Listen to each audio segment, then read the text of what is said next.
ఈ వీక్‌లో 'మోహన్ బాబు' యూనివర్సిటీ మీద అలిగేషన్స్ వచ్చినాయి గదా! చాలా రిలేటెడ్ అలిగేషన్స్ అంటే పేరెంట్స్ కంప్లెయింట్ చేయడం, హైకోర్ట్ వెంటనే రియాక్ట్ అవ్వడం, ఆ పర్టిక్యులర్ ఎడ్యుకేషన్ బాడీ రియాక్ట్ అవ్వడం, ఫైన్స్ ఆహ్, లైసెన్సెస్ రద్దు చేయడం అవన్నీ కూడా విన్నా. విన్నాక ఒక 2 థాట్స్ వచ్చినియి.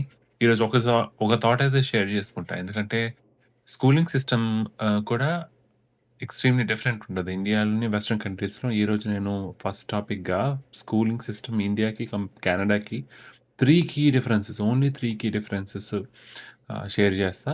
అండ్ నెక్స్ట్ దాంట్లో అసలు పోస్ట్ సెకండరీ అంటే డిగ్రీ, ఇంజినీరింగ్ రిలేటెడ్ కోర్సెస్‌కి ఇండియాకి, కెనడాకి ఉన్న డిఫరెన్సెస్‌ని కవర్ చేయడానికి ట్రై చేస్తా. ఈరోజైతే ఓన్లీ స్కూలింగ్ సిస్టమ్ రిలేటెడ్ మాత్రమే కవర్ చేస్తా. నా పేరు గౌతమ్. ఫస్ట్ టైమ్ మీరు నా ఛానెల్ చూస్తున్నట్టయితే నేను ఉండేది కెనడాలో, new Brunswick eastern part of కెనడాలో.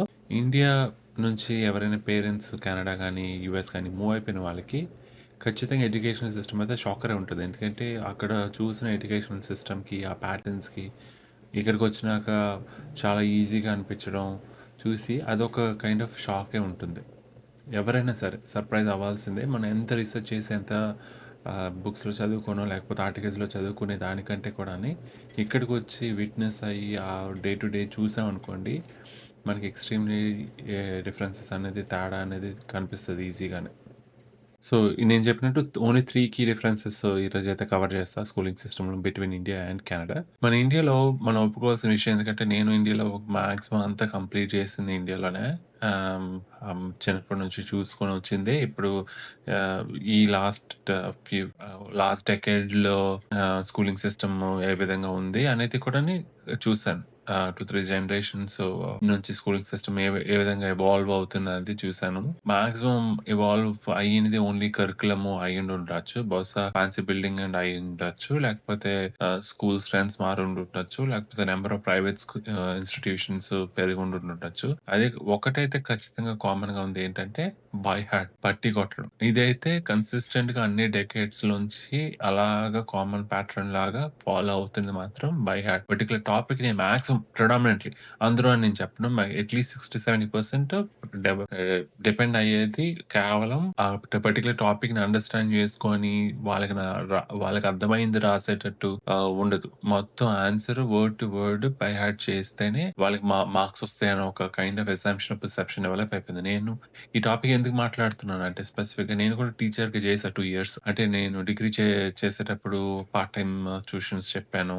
ఆ టైంలో అన్నమాట. ఇది ఎర్లీ 2000స్‌లో.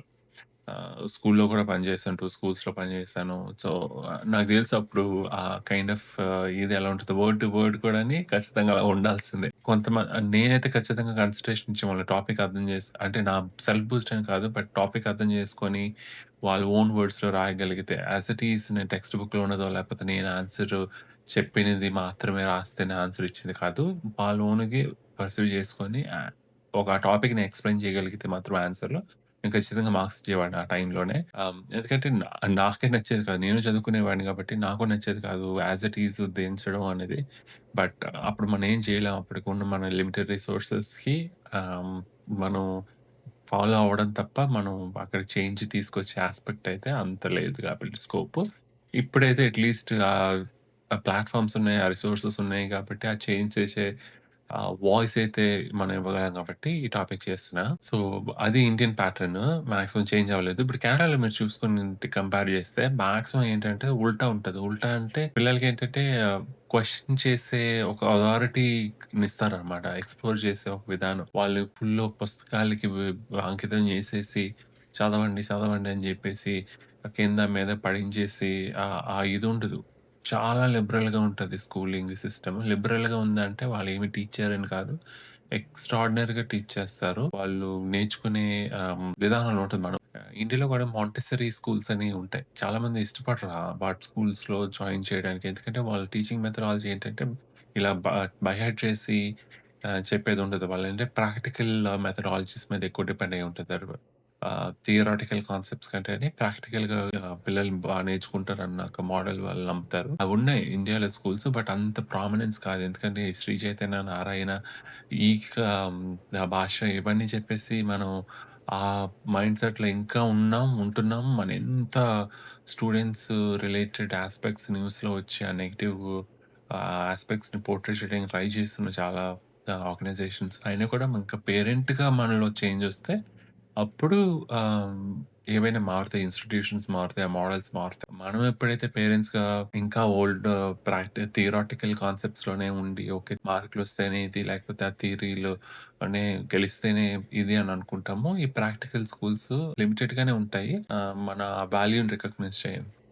కొంతమంది చాలామంది ఏంటంటే ఇండియన్ ఎడ్యుకేషన్ సిస్టమే గ్రేటు. ఎందుకంటే ఆళ్ళు ఇలా కంపేర్ చేసుకుంటే ఇక్కడ చాలా లిబరల్‌గా ఉంది కదా! అక్కడ ఫుల్‌గా పిండేస్తారు. సో, అదే బెటర్ అని అనుకుని హ్యాపీగా ఫీల్ అయ్యే పేరెంట్స్ చాలామంది ఉంటారు. But end of the day రెండిటికి ప్రోస్ అండ్ కాన్స్ ఉంటాయి.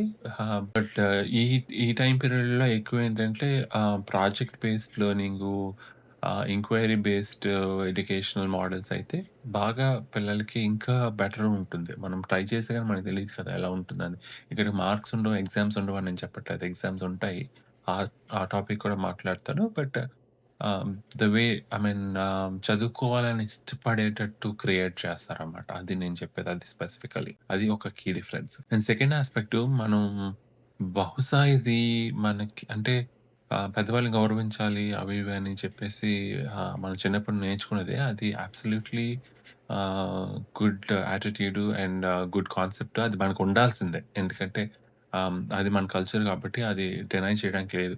కానీ ఆహ్, చిన్నప్పుడు ఆహ్, అంటే మన పేరెంట్స్ ఉండేటప్పటి నుంచిని 60స్, 70స్ అప్పుడు టీచర్స్ ఎలా ఉన్నారంటే బెత్తం పట్టుకొని కొట్టి షైన్ అయిన పిల్లలు చాలా మందుంటారు. ఆ కాన్సెప్ట్స్ అలా వచ్చింది. ఇప్పుడు లాస్ట్ ఫ్యూ ఇయర్స్ నుంచయితే ఆ కాన్సెప్ట్స్ లేవు. పిల్లల్ని కొట్టడం అలాంటివేమి ఉండదు. టీచర్ అంటే భయపడి ఒక టీచర్ అంటే టీచర్‌ని టీచర్ అనడమో, లేకపోతే మాస్టర్ అనడమో, మ్యామ్ అనడమో, సార్ అనడమో ఆ కాన్సెప్ట్స్ ఉంటది. ఇక్కడికి ఏంటంటే మాక్సిమం స్కూల్స్‌లో టీచర్, మాస్టర్, సార్, మ్యామ్ ఉండదు. ఫస్ట్ నేమ్‌తోనే సంబోధిస్తారు. ఎందుకంటే ఆ కల్చర్ అది. ఆ బిలాంగింగు, ఆ ఇంక్లూసివ్‌నెస్సు అది క్రియేట్ అవుతది. ఎందుకంటే మీరిక్కడొచ్చి చదువుకునేది నాకొచ్చు సబ్జెక్టు నేను మీకు టీచ్ చేస్తున్నా అంతవరకే అంతే. అంటే రెస్పెక్ట్ ఇవ్వరని కాదు. ఫస్ట్ పేరుతో పిలిచినంత మాత్రాన రెస్పెక్ట్ ఇవ్వరని కాదు.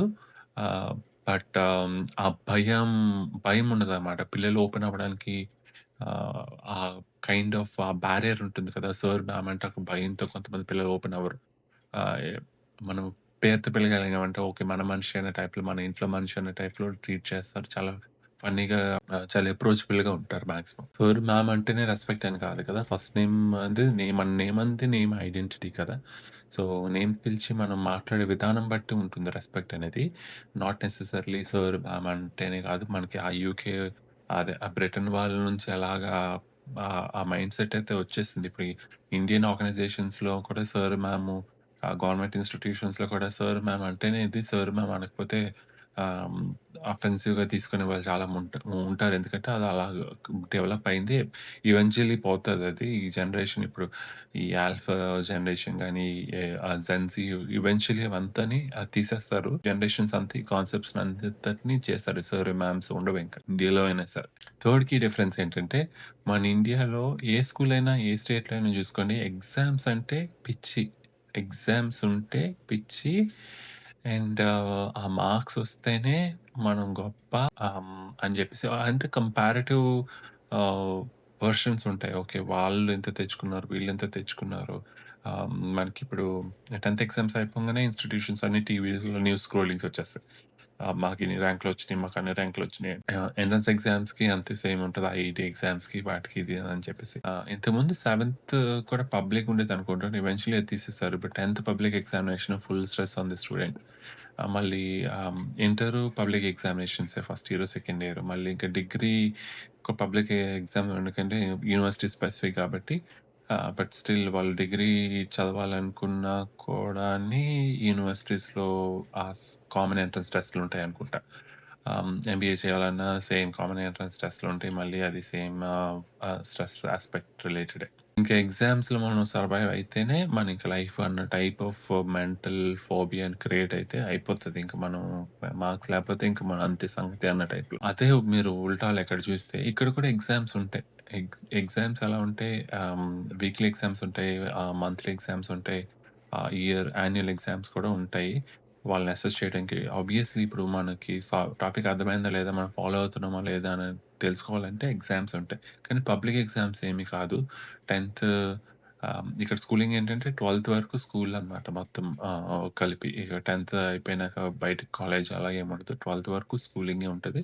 12థ్ అయిపోయినాకనే కాలేజ్ ఉంటది కాబట్టి ఎవ్రీ వీక్ ఎగ్జామ్స్ ఏంటుంటే అవన్నిటిని కలిపి అప్పుడు వాళ్ళ క్వార్టర్లీకి ఇంత ఇది పెర్ఫార్మన్స్ అని చూపిస్తారు.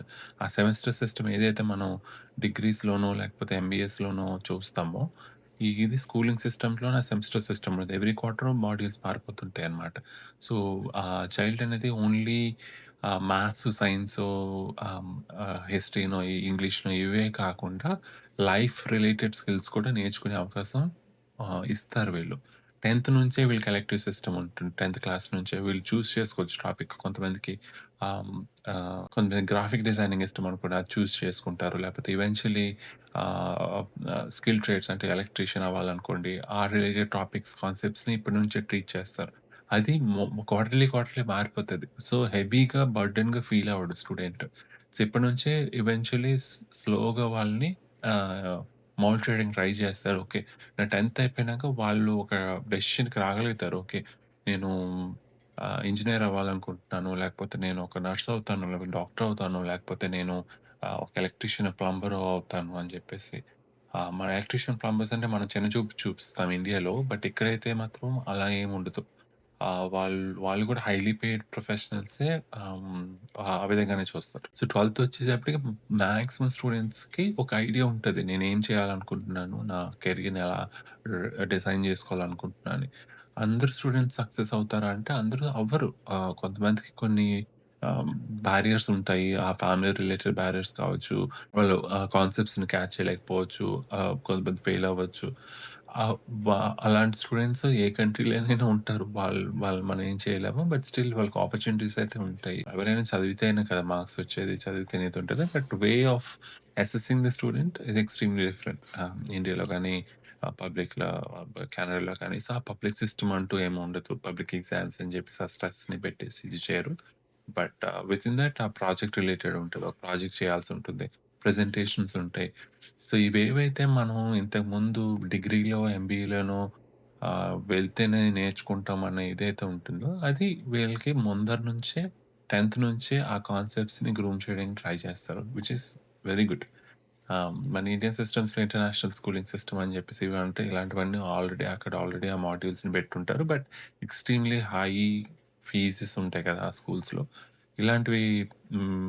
స్లైటెస్ట్ చేంజెస్ అయినా కూడాని మామూలు స్కూల్స్‌లో అయినని, చిన్న చిన్న స్కూల్స్‌లో అయినని, స్టేట్ స్కూల్స్‌లో అయినని ఇన్కల్కేట్ చేస్తే, ఇప్పుడు మనం ఇంకా ఇండియా డెవలపింగ్‌గా అని అనుకుంటున్నాము. ఇదే సిస్టమ్ ఈవెంచువల్లీ ఒక 20, 30 ఇయర్స్ తర్వాత వీళ్ళే ఆహ్, మార్కెట్‌లోకొస్తారు ఎంప్లాయీస్ కింద. సో, ఆటోమేటిక్‌గా వీళ్ళే మార్చగలుగుతారు ఇండియాని డెవలప్డ్ కంట్రీ కింద. సో, మన స్కూలింగ్ సిస్టమ్‌ని చాలా గ్రూమ్ చేస్తున్నాం. ఇంకా కాన్సెప్ట్స్ మార్చగలిగితే మాత్రం ఎక్సలెంట్ ఉంటది. మీ ఒపీనియన్ ఏంటో చెప్పండి కామెంట్స్‌లో.